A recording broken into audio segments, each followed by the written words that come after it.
welcome into the Dynasty 365 show on the Fantasy and Frames podcast. And we are officially back to get you ready for the NFL draft and all of your rookie and startup drafts. I am joined today by my co-host, Bill Mustafa. Bill, how you doing? Yeah, I'm good, man. I'm good. Looking forward to getting the running backs all wrapped up and putting a bow on the position. Good. And I tried to get the pronunciation right this time. Appreciate it.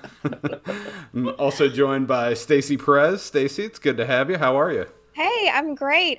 You know, it's been a week. It's only Wednesday, so I am so ready to talk some fantasy football with you guys. Yes, I have been feverishly watching running backs, and I am very ready. But before that, make sure you are subscribed to our YouTube channel at Fantasy and Frames, and you are following the Fantasy and Frames podcast on Spotify, on Apple Podcasts, on whatever third world podcast platform that you might listen to. Because all of them are on the Fantasy and Frames podcast. The Shoot the Gap, the Daily Fix, and Fourth and Frames are mothership. So, I was going to try to get Derek Carr in here again. And you know what? You know who's swiping right on Derek Carr? It's going to be the New York Jets. New York Jets. I don't know if you heard some of the news, but the New York Jets feel that Derek Carr would be a first ballot Hall of Famer if he came to New York. And I did not make that up. Jets. That's so New York Jets. That was a real tweet that I read today from a reputable source. Oh.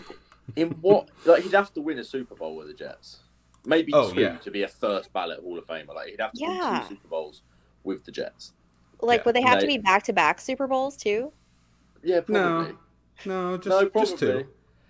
Hey, you know what? If we're arguing about this, I think regular season quarterback, I would rather have Derek Carr than Eli Manning. And he's going to be a first ballot Hall of Famer, apparently. Fez. Yeah, you're right. You are right. I agree. I do agree. Well, I prefer Peyton to Eli, so yeah, I'll take that. I'll agree with that. The only people that prefer Eli to Peyton live in New Jersey. That's very true. I thought you were going to say we're like his immediate family. No, his immediate family all prefer Cooper Manning. He's the favorite. Yes, yeah. He's great in those commercials. He is the oldest. He's the eldest. Yeah, eldest is always the favorite. That's true. So we're going to get into our final group of running backs here. If you want to hear about any of these running backs, you can go back 2 episodes where Bill and Jorge covered Bijan Robinson, Roschon Johnson, Tank Bigsby, Devin Achane, Jahmyr Gibbs, and Zach Evans. Or you can listen to last week when Bill, Stacy, and I covered Eric Gray, Sean Tucker, Israel Abanikanda, Mohamed Ibrahim, Kenny McIntosh, and Chris Rodriguez. And you know what? I don't think I'm going to tell you exactly everyone we're covering today, so you're just going to have to listen to find out. The measurements we have right now, if we're going to read them off, are from Player Profiler. Most of these measurements cannot be believed until the Combine. However, we did verify some at the Senior Bowl, and we will get to those. So take the measurements with a grain of salt and pay attention to the Combine, which is next week. Is that right? Not soon. Am I making that up? It's in the next 2 weeks. So it's coming up fast. The players are heading to Indianapolis and going to get a good once-over by every doctor in the Midwest. I'm excited. Yes. For the combo. I'm excited for some of these weigh-ins, that's for sure.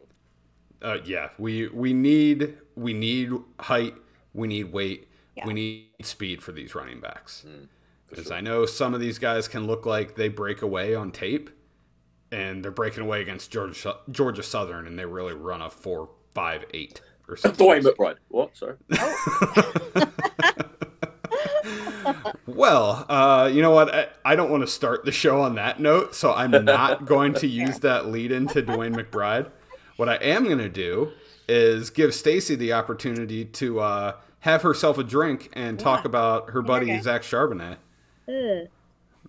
Yeah, exactly. So it's pronounced Charbonnet, not unlike the glass of Chardonnay that I have here with me. You know, like a Chardonnay is kind of a smooth, buttery glass of wine. Not at all like my boy Zach Charbonnet. Okay, he's more like a shot of wild turkey. All right. He is 6'2", 215 pounds from UCLA. And for those of you who are out there saying those California boys are soft, he's a transfer from Michigan. So he's got a little bit, you know, that Midwestern in him. You know, he ran for 1,358 yards last year, 14 touchdowns, 37 receptions for 320 yards. What I saw about Zach Charbonnet was that, you know, after a tackle, he's going to fall forward. He's going to get every inch of yardage that he can. And he's averaging about 4.15 yards after contact. So something that I also noticed was that he's got just really great vision. He's wasting no time running side to side. He's going north to south. And when those defenders are coming after him, they're just bouncing off of him. You know, something else that I did notice was that he's just got this really special stutter step. And I kind of thought that if Kyle Brandt, you know, from Good Morning Football gave that angry run scepter to college players, Zach Charbonnet would have definitely won a few. You know, he's just not afraid to go after defenders, force them to take him down, you know, if they can. He's just like a bulldozer. And there was one game specifically against, I think it was Arizona, where, you know, they're down there at the goal line, you know, he's running it in. Quarterback didn't even get his hand back fast enough. And Charbonnet just said, come on, man, you're going in with me, and just pulled him right into the end zone. So this is a dude who is strong. He's aggressive. You know, he's got a really nice developed patience that's just going to wear down defenses. And that is why I just love me some Zach Charbonnet. Love this guy. And I agree with you on the tough runner. I mean, he's a big boy. Yes. He is going to lower his shoulder. He's not afraid of contact. No. My main concern with him was jack of all trades, master of none. Mm-hmm. Do you think he's going to be good enough at one facet of the game? Yeah, I think so. I mean, he's definitely going to be, you know, he's going to be drafted by a team. They're going to give him some chances to get in there and see what he can do. So I like that. I think so. I mean, I think he'll have the opportunity to really show off what he can do and make a big difference for, you know, whoever drafts him. So really, really high on Mr. Charbonnet, as you'll hear later in some of my rankings. Ooh, spicy. I cannot wait to hear where you have Mr. Chardonnay. He reminds me a little bit of AJ Dillon. Yes. Yeah. And I love AJ Dillon. Mm-hmm. Yeah. The career RB2 who hasn't had a significant fantasy season. Oh, as a Packer fan, that just hurt my heart, guys. Like, shots fired. The truth hurts, Stacy. I'm sorry. Man. Well, I'll forgive you guys. It'll be okay. We'll get past it. All right. Thank you.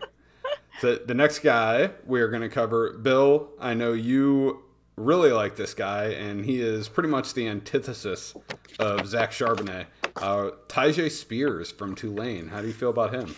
Yeah, so when we finished recording last week and we sat down and we mentioned some of the guys we were going to talk about this week, and Tyjae Spears' name come up, I may have called him a slightly faster Devin Singletary, maybe. Maybe checks out. I take that back. I take it back. Now I've sat and watched the film a little bit more. He's a guy that I really like out of this class. I think he's a top 5 guy in the class. You know, last year over 1,500 yards. You know, going for nearly 7 a clip. 21 touchdowns, 21 total touchdowns. So the guy knows where the end zone is. But I find, you know, looking at stats is great. Looking at how many yards he picked up is great. But let's get the film on and let's see if we can see a skill set that translates to the next level. And with Tyjae Spears, he's a guy that I look at and think that everything that he does well, some of the best running backs in the NFL do well also. This is a guy that's got track speed. Like, he is legitimately quick. I'm interested in seeing what he runs at the combine, seeing what his 40 time is, because on tape, he runs away from everybody. Great vision to go with that speed as well. He's got an amazing ability to change direction, just bang, bang, bang.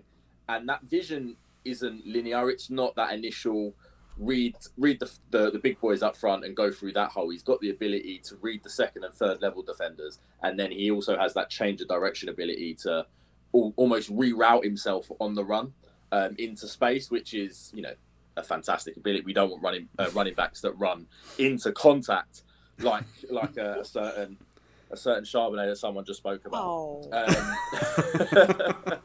And I also like his ability when he's one-on-one with you know, a linebacker, a safety, a cornerback. He's able to put a move on. He's got loads of them in his wheelhouse. You know, my favourite, the plant and go. He's got that in his bag. He's got some spin move in his bag. He's also able to almost fold himself like a pancake while standing on 2 feet, going underneath a tackler, popping back up and running in for a touchdown. He's a guy I really, really liked. Some of the weaknesses, some of the things that you worry about when you watch his game, his size. He's not the biggest back, but I've been told that his weighing at the combine was 204. That's a great number, number for a guy like Spears. I want to see more of what he can do in the passing game. I want to see what his ability. I believe he has that open field ability that you want from a pass catcher, but what's his route running like? And what's his ability to command targets in the passing game and in obvious passing downs? And then obviously he suffered a torn ACL in 2020. Now, it's not affected him throughout his college career, especially last year was fantastic. But as these players get older, the wear and tear of the NFL, is that an injury that's going to come back to haunt him? Or is that an injury that's going to, you know, some teams are going to look at it and say, you know, he's got to slide down our board because of that injury concern? And obviously we know that draft capital is mega important when we're talking about running backs and fantasy. So there's some of the things I like about Tyjae Spears and some of the weaknesses I think he has in his game. What do you guys think? Well, I was going to, so I was going to say, you just mentioned that ACL tear in 2020. So I had in my notes that what really impressed me about him was that even given that injury, you know, you'd see a lot of running backs, you know, you wonder, are they going to be hesitant to, you know, make those moves that they've got to make, you know, like plant their foot, cut and run? Are they going to be afraid to hit the gas? And I didn't see that at all with him. So that was really impressive to me that, you know, he had that injury, and that's not really something that I think you need to, you know, be worried about with him going forward. So, you know, just really, really thought that was a plus in his column. Yeah, no, I definitely agree. He doesn't play like he's 2 years removed from a serious knee injury, that's for sure. Yeah. I really like him as well. Just to give some weaknesses. Honestly, my primary weakness was he looked a little small. And I wrote down, there's no way this guy is over 200 pounds. And then I did some deep Googling and figured out that he weighed in at 204.5 at the Senior Bowl. So he is, in fact, over 200 pounds. So he's got good size for a guy that's 5'9". Yeah, he's 5'9". Yeah, 5'9". Yeah. He's short. Yeah. And that doesn't help. You know, he's short and he's not, you know, he's a guy, like you say, he doesn't look 200 plus pounds. So you look at him and you think, how's that going to translate to the NFL? But like you say, the weigh-in, he's over 200 pounds. And you know, not the combine, at the Senior Bowl, he didn't look any slower than he did when he was at Tulane running for a silly amount of yards. So I can believe that was his playing weight. And if that's so, he's got even more of a shot to impress at the next level. Yeah, and I think he might get some knocks coming out, because I don't think his 40 time is going to be blazing. I think I saw him get caught from behind a couple times. I think he's going to be low 4.4s, high 4.5s. However, he goes from 0 to 60 in the blink of an eye. Yeah. Most of these guys need a little while to get going. He will stop dead, jump cut, and be 5 yards down the field before you blink. Yeah. It's that ability as well, that when he's running at his top speed, he has the ability to stop on a dime, change direction, and that is worth, maybe, you know, it's worth more than running a 4.3 and not being able to stop and change direction quickly. Probably isn't worth as much as a guy that runs a 4.48 but can stop on a dime, change direction, and make guys miss whilst running at top speed.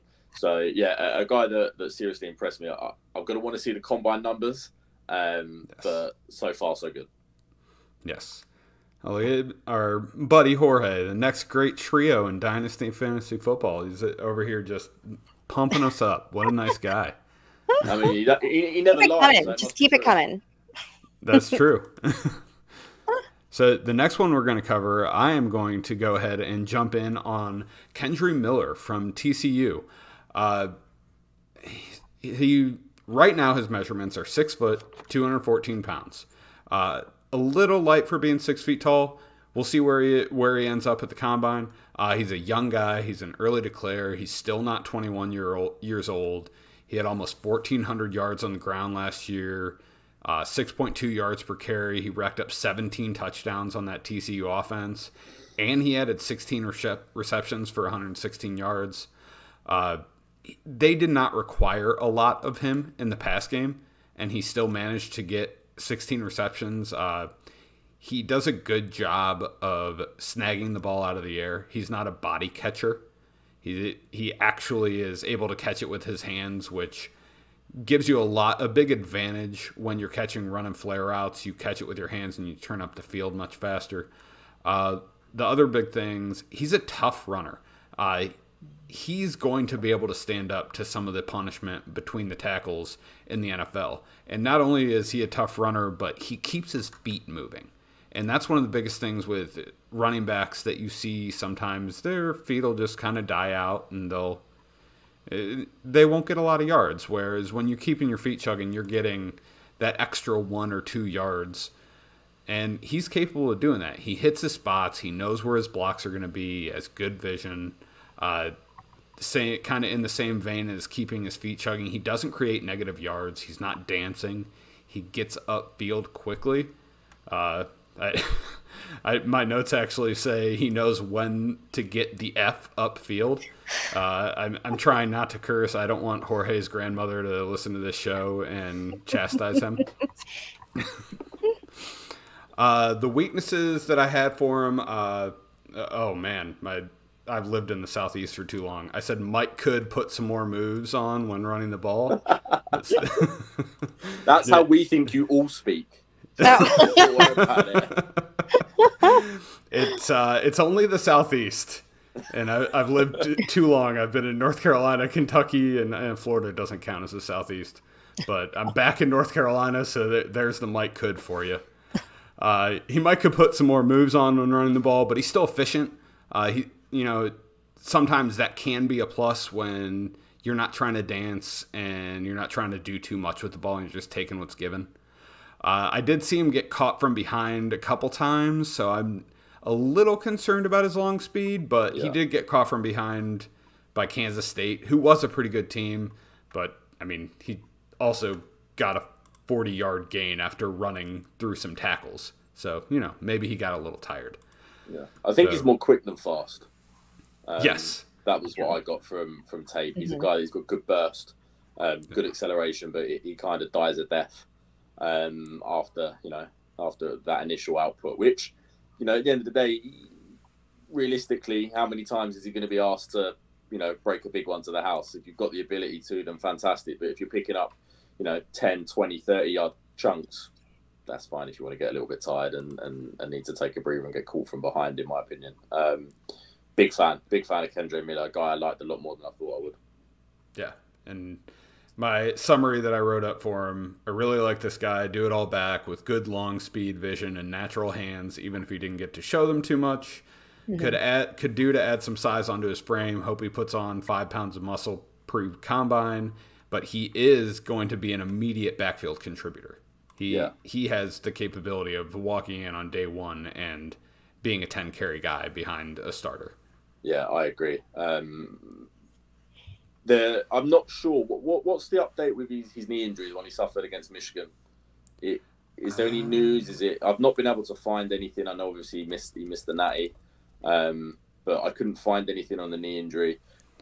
Watching him play, watching the tape, it's amazing that a running back's got legs like Devonta Smith. But he runs. He runs a lot tougher than his legs look like they'll allow him to. I'll give him that. Well, that's very nice of you to say, Bill. Stacy, do you have any thoughts on Mr. Miller? I do. So the thing that I really liked about him was that his ability to really just extend the play.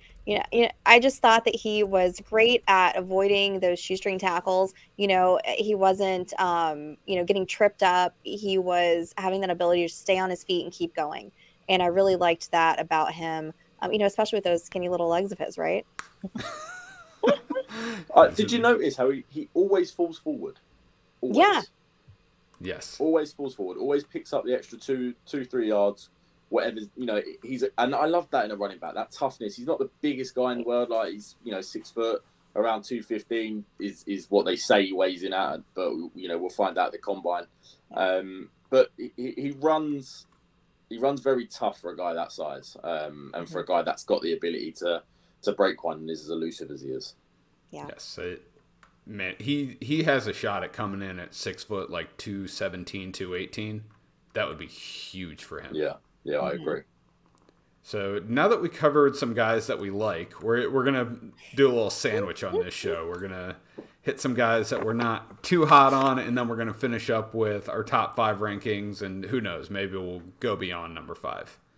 So, Bill, you teased this one a little earlier, Mr. Dwayne McBride. How are you feeling about him? I just don't get it. I don't get the I've seen a lot of love for Dwayne McBride, especially on Twitter, in the community, if you like. I just don't get it. Like some of the things I did like about his game, I'm not just going to sit here and criticize the guy. I think he's got good short area burst, good acceleration through the first line of defense. Yeah, I think that's a pretty good part of his game. He's a strong runner.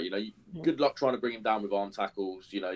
Like a little bit like I said about Chris Rodriguez, go and get your mate because you're going to need him to drag him down. He's a pretty big boy. 5'11", 215. He's a big compact back. He's got good contact balance. Like you try and bring him down, you've got to make sure you wrap him up and drag him down because he's going to just bounce off you. Keep moving, keep chugging them legs, and keep going forward.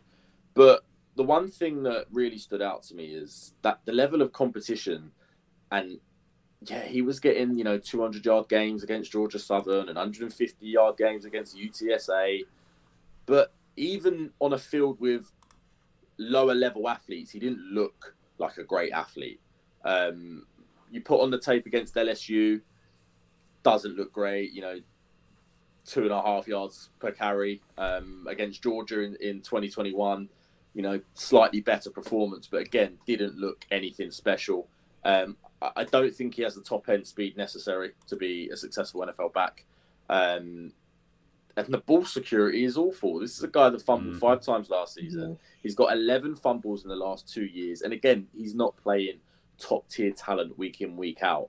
And what can he do in the passing game? Because we've not seen any of it. For me, he's a one-dimensional back that lacks the athleticism and especially the speed to be an NFL contributor. I think he could potentially be in the future, but he's a developmental pick for an NFL team, and one that I'm probably not looking to draft outside of the 4th round in rookie drafts, to be honest. Yeah, I'm not sure he gets drafted. Yeah, he had 29 total yards receiving for his entire career, not just last season, his whole career, 29. Yeah. It's just, I don't get the love. I don't know where it's come from. Yeah, I was watching one game of his, and I heard the announcer say, this guy's got really good hands. And I was like, based off what? Where are they?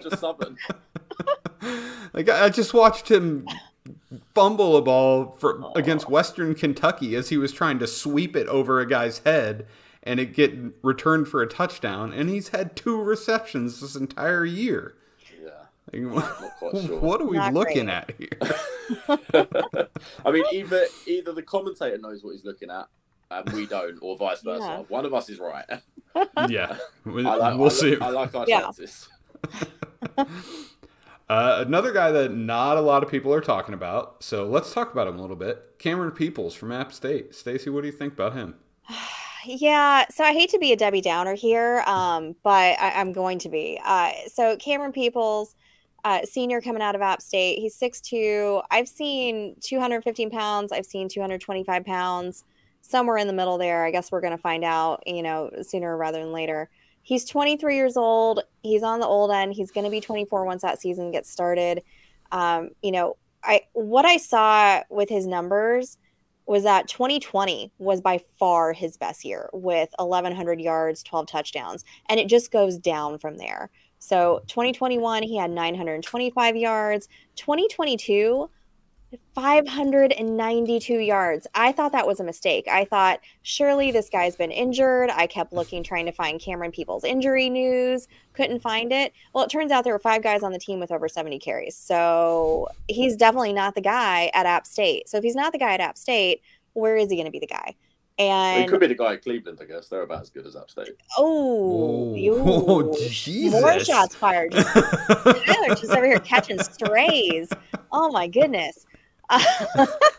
Yeah, and little to no usage in the passing game. So I don't really know what there is to recommend him other than anything more than a potential 7th round dart throw, if that. So sorry, Cameron Peoples. I'm sure you're a really great guy. I'm definitely not taking you in fantasy, and I don't know that the teams are going to be taking him in the draft either. Yeah, I think that's fair. Yeah, I don't like his hair. Oh. I mean, I don't like the fact that he runs bolt upright. He makes himself an easy target to tackle, especially if he does find himself in the NFL and you're running bolt upright. Not only are you going to be easy to tackle, you're only going to take a couple of hits from a linebacker, and you're going to decide very quickly to lower yourself a little bit. He's got awful vision, like it's awful. He just it's like he just stares at the butt crack of his center and runs there. I was pausing the tape and I'm screaming. I'm like, "How? If you don't hit this lane, I'm turning the tape off."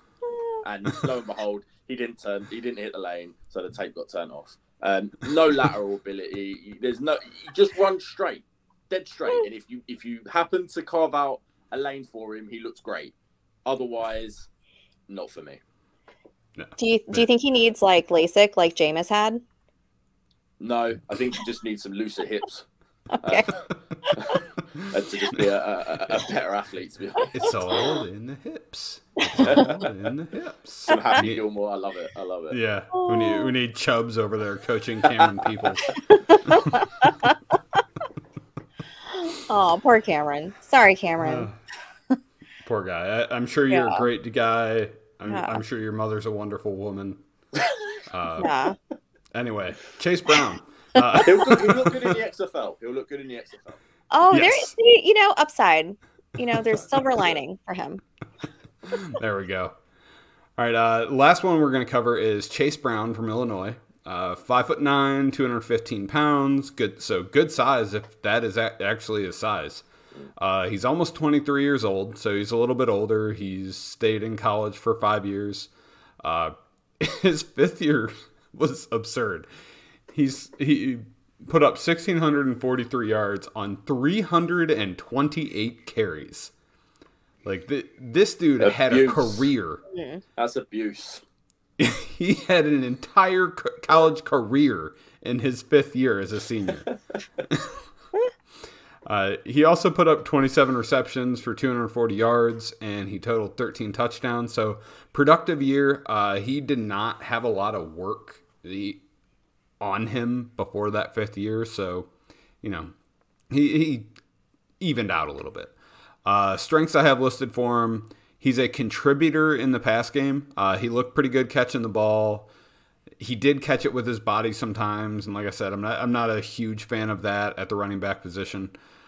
He hits the hole when it's there. He has some really nice burst. That was one of my favorite things about him.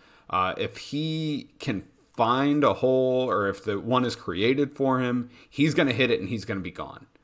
He might get caught from behind, but not before gaining 20 yards. Yeah. And next thing was one cut kind of guy, a lot of burst, would be good in his own run scheme. And he was one of the few running backs that I watched that was actually in the backfield blocking. Try. Yeah. He gives it a try. He did. He got it. He got his physical form in the way of pass rushers. He certainly did. I appreciated that he attempted and that he looked like he actually wanted to. He wasn't Sean Tucker in and running away from the blitzer. But the fact that he ended up closer to his quarterback because of it. He's a work in progress in that area, in my opinion. But again, another guy that I liked more than I thought I would. Don't know if he's going to be a full-time contributor, but I think he's a guy that can work in a rotation. I literally wrote on my notes, he looks like a Kyle Shanahan running back. He runs like a Kyle Shanahan running back. He's going to get drafted in the 5th round by the San Francisco 49ers. That's on my bingo card. I just want to make everyone aware that's on my bingo card. Really, how did you? I watched him play. That's the first thing I noticed was his patience at the line of scrimmage. That ability to wait, and then hit the hole. Wait, and then hit the hole. Something I saw as a weakness. I thought short yardage he struggled. I don't think he looks overly confident running between the tackles. I think he tries to sort of bounce more outside than maybe he should. Maybe that's even there. Kind of pick up the hard yards, pick up the hard 3-4 yards between the tackles instead of bouncing it outside and losing a couple. But yeah, I think we're going to see him on Sundays. I think he's going to be a solid contributor to an NFL backfield. Yes. Yeah. He doesn't run sideways as much as Sean Tucker does. Man, everybody's catching strays here tonight. Sean Tucker, AJ Dillon, I love it. Browns. Oh my gosh. So you mentioned Kyle Shanahan. So one of my rules for fantasy football is that you never ever trust Kyle Shanahan. You just don't. And I got to tell you though, something that is going to end up, or potentially could end up with Chase Brown being in the doghouse, whether it's goes to San Francisco or anywhere else, is those 5 fumbles that he had this year. That is not going to endear him to coaches at all. So if that's something that is a habit for him and keeps up, it could lead to some definitely not playing time for him. So that's just a worry that I've got for Chase Brown. Yeah, sorry, go ahead, Tyler. I was going to say, day 3 backs that fumble the ball don't tend to see the field too often. Yeah. Yes. Yeah, he end up in that doghouse real fast. I was just going to make a snarky comment of I really want Kyle Shanahan to put a human-sized doghouse on his sideline and literally put players in it when they piss him off. Yeah, I mean that's where Brandon Ayuk ended up for forever. However many was that 2 seasons ago? That killed me. Yeah, I literally wrote an article for Fantasy and Frames about how Brandon Ayuk was the week 1 wide receiver you had to start in your lineups. He's the guy. He's finished last season really well. He's had a great off season. Plays 2 snaps. Yeah. I thought I was going to be let go the day after. I was like, thanks, but no, stop writing for us now. Thank you. Yeah, appreciate your input. Go to hell. Thanks. That was a miss. Sorry about that. Oh, we could go on all day about all of our misses, especially mine. Sure. Yeah. Instead of doing that, let's put a little bow on all these running backs. So we have now covered 18 running backs in this class.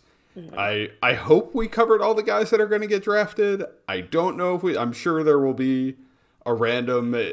I didn't even look at Tyrion Davis-Price last year. So I didn't know the guy existed until he got drafted in the 3rd round by the 49ers. So I'm sure a few of those will pop up. So let's cover our top 5 rankings. Stacy, why don't you start? Give us 5 and 4 for you. 5 and 4. Okay, good. Because the top 3 are pretty obvious. So that's not exciting at all. So my 4 and 5, I really went back and forth on this, and so here's what I came in with is 4. I picked Devin Achane for Texas A&M. He can really scoot. I really liked him. That was when I was watching his highlights. That was one of the things that really just jumped out at me for him was just how fast he was. And for 5, I took Roschon Johnson there from Texas. I really liked him. I thought, he's been playing with Bijan. They just I think he's gonna be good as well. He had to share that backfield as well, but I really liked him. Really liked what he brought to the table, and so that's why I kind of put him in there at 5. I could probably, switch him in and out. I really like Kenny McIntosh too. So he was a guy that I was, trying to sneak in there as well, but he's probably a little bit further down. So my 4 and 5 are Devin Achane and Roschon Johnson. All right, Bill, who's your 4 and 5? Okay, so just quickly before I get into my 4 and 5, I've got to give an honourable mention. He started the week as my RB4 and somehow found himself out of the top 5 due to 2 of the guys that we spoke about earlier today. That's Zach Evans at Ole Miss, a guy I really like, and I think he's going to be a talented player on Sundays. But he just missed out at 5. A guy I spoke about earlier, Tajay Spears. I think he has the potential to be a serious game breaker at the NFL level. Just want to see where he comes in at weight wise. Is it going to be the same? Is he weighing in the same at the combine as he did at the Senior Bowl? And also what his 40 time is. And at 4, Kendre Miller, a guy I really liked. He was probably he was close to number 3 for me. He was up there. A guy I really liked, similar to Tajay Spears for me. In that I just think on Sundays he can be a bit of a game breaker. Love it. So I'm going to jump in with you and give my honorable mention. My honorable mention was Eric Gray out of Oklahoma. He was one of the first running backs I watched, and he just stood out to me. He was it. And I say sometimes jack of all trades, master of none.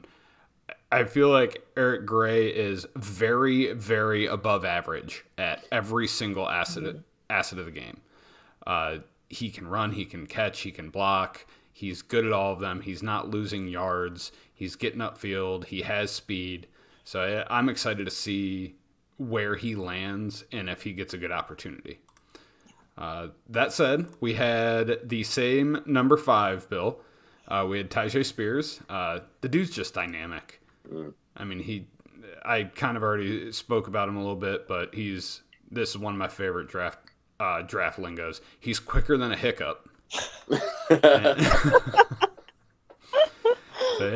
I hope his body can stand up to the beating of an NFL game, but with the way NFL teams manage running backs, is you have to be a freak show to be a true bell cow. You have to be a guy like Saquon Barkley. You have to be a Derrick Henry and Nick Chubb. Like, if you're not one of those just absolute aliens, like you're not getting 20 plus carries a game. You're just not. So I think you can be productive, and especially in the pass game.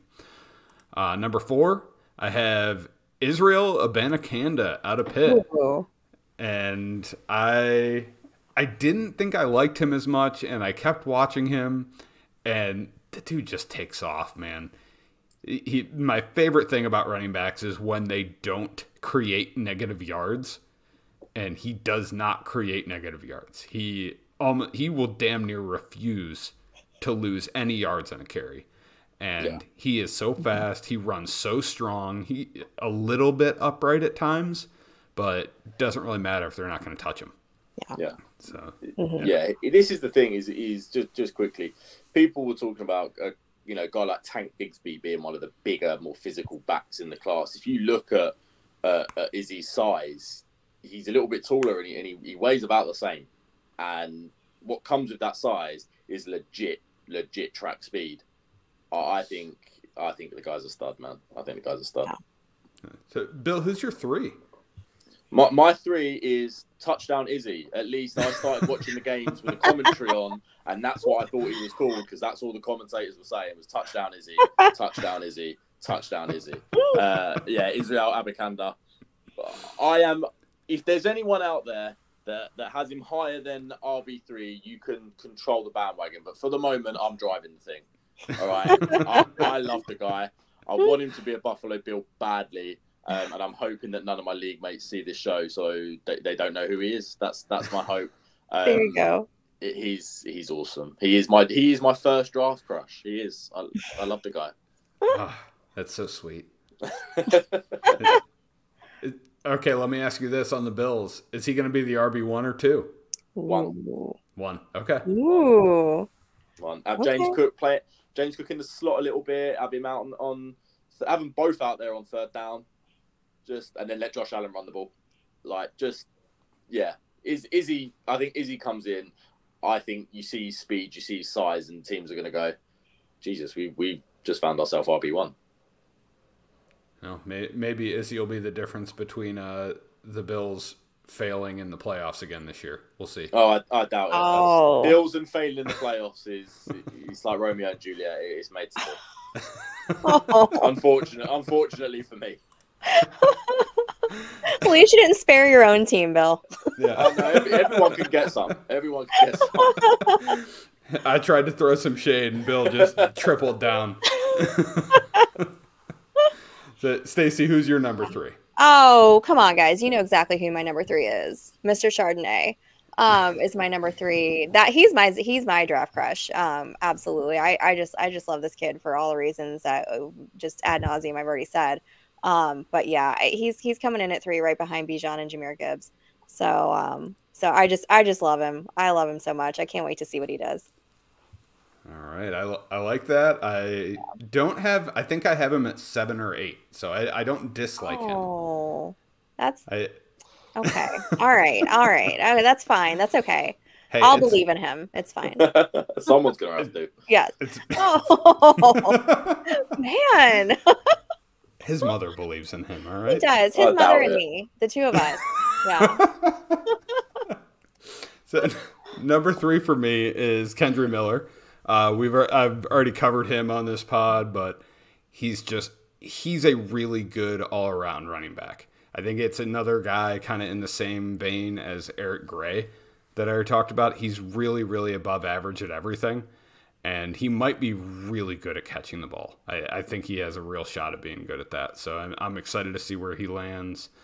I think we all have the same one too, right? Yeah, Bijan and Jahmyr.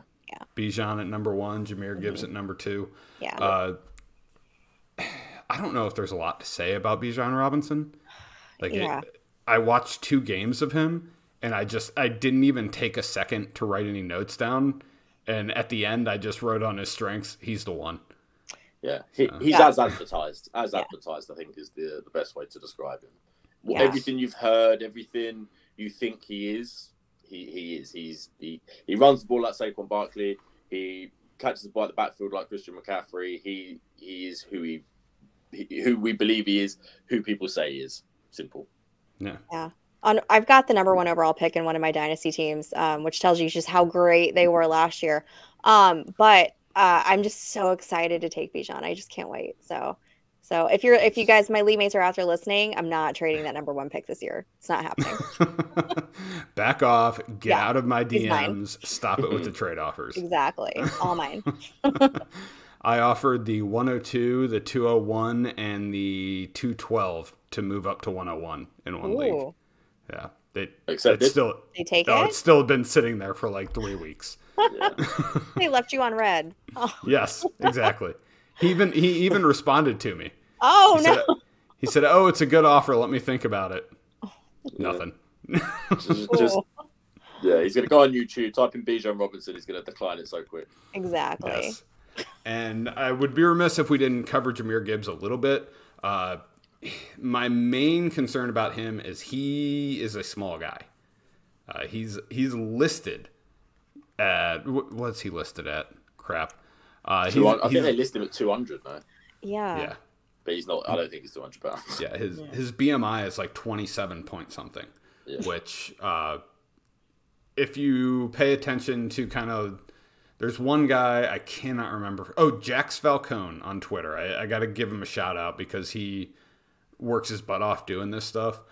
He does anatomy of a dynasty running back or a top 12 or top 16 running back, and over 90% of these RB1s have come into the league with a BMI of 30 or higher. Okay. So if he is super successful, he will be an outlier. He looks like an outlier to me. Yeah. How do we feel? How do we feel if he weighs in at 200 pounds and runs 4.33? Give me 200 pounds. I'm happy with it. Yeah. Anything with a 2 in front of it. Yeah, exactly. So that's what I'm keeping my fingers crossed for because I really like Jahmyr Gibbs. I think he's Alvin Kamara minus the assault charge. And I'm really looking forward to seeing him on Sundays. Well, hopefully he goes to a team that's going to utilize him better than the Saints do with Alvin Kamara. So The Saints didn't know how to utilize anything No. except cap space. No. That's the one thing they're very good at. The notes that I had next to you, my notes here for Jahmyr Gibbs is just like, he can scoot. There you go. Yeah. That's enough. Yeah. He's all I need to know. Tyjae Spears on steroids. Ooh, okay. But not really. Not really. No, on not steroids. really. He's a new and improved version of Tyjae Spears. No PED talk on this podcast. He'll be getting that drug test notice before he even makes it into the league. Yeah, how do you think DK's drug test went? Oh my gosh. I had to watch that video. I don't know how many times I watched it, but that man is a freak of nature. Like I just remember him chasing down Buda Baker, however many it was 2 years ago now, and that will forever stick in my mind of DK Metcalf. Like, I showed that video to people who could not even care less about football, just to be like, you have to see this. This is amazing. But I have to say, DK Metcalf come to mind when I was doing my rankings, only because I was debating where to put Touchdown Izzy and where to put Kendre Miller, and I thought, you know what?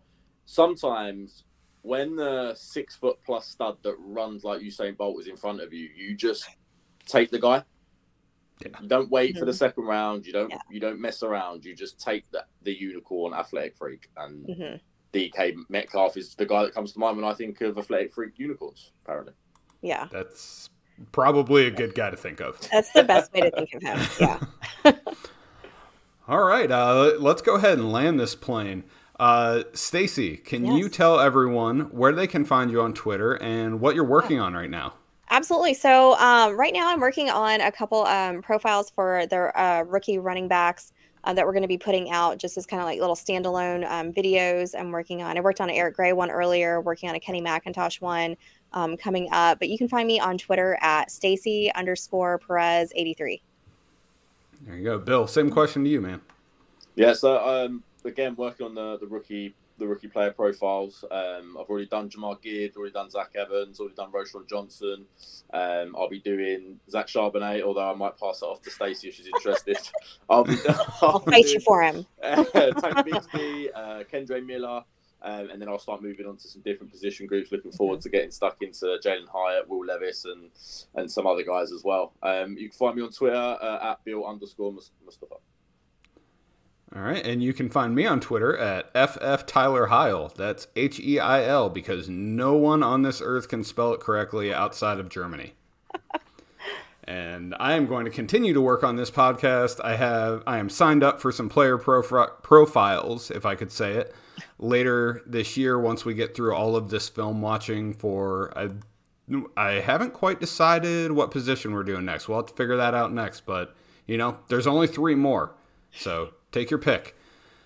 And thank you for listening to the Dynasty 365 show. Make sure you subscribe to the podcast, subscribe to the Fantasy and Frames podcast, and please go on to YouTube, give us a like, give us a follow, give us a share. And thank you for sticking around. And please join us next week for the to be determined group number 1 of the next position.